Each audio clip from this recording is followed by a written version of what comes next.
Someone thought it'd be interesting if I tell you this story.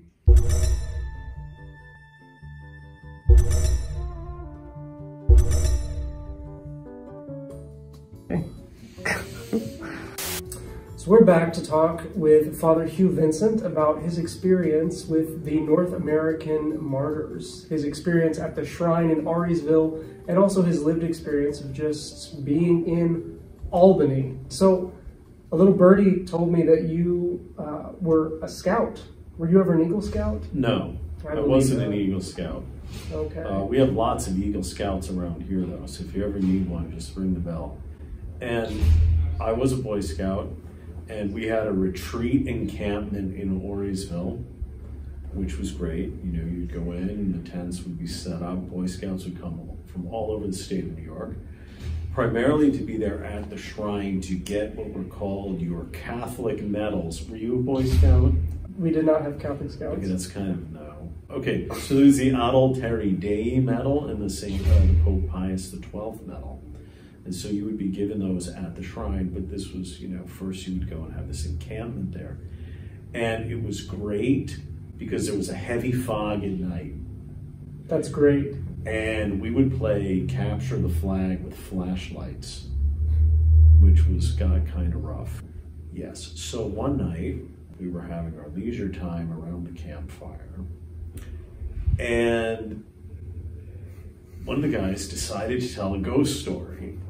And in the ghost story, the martyr Saint Isaac Jogues murders campers. Oh my gosh. At which point I, 10 years old, leapt to my feet and denounced my fellow Boy Scouts because there was no way that a canonized saint would murder anyone.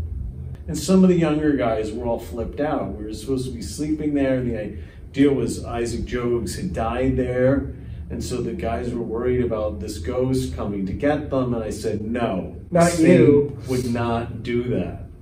So that's part of my interaction with the North American Martyrs. There's a wonderful place on the shrine grounds called the Ravine. And the ravine commemorates, it's not exactly the known site, but it commemorates where Saint Rene Guapil was tomahawked to death in the presence of Saint Isaac Jogues.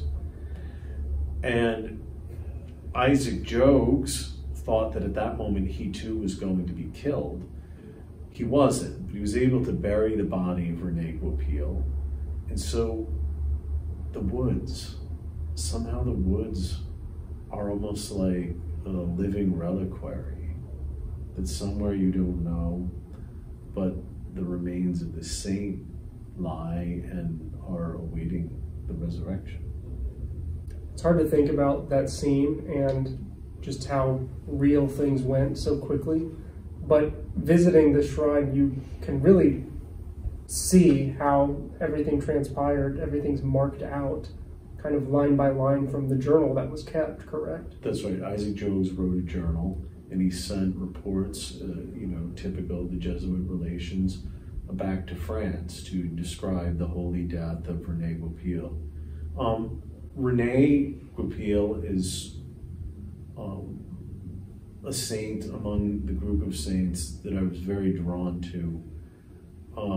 He was a young adult who wanted to study to be a Jesuit priest, but ultimately couldn't because of his deafness. But he also had knowledge of medicine and surgery, and so he donated himself to the Jesuit mission in North America to work on behalf of the mission among the Native American people. Specifically those in upstate New York. There's a very complicated history behind all that, and of course the Europeans and what they were up to, and beaver trapping.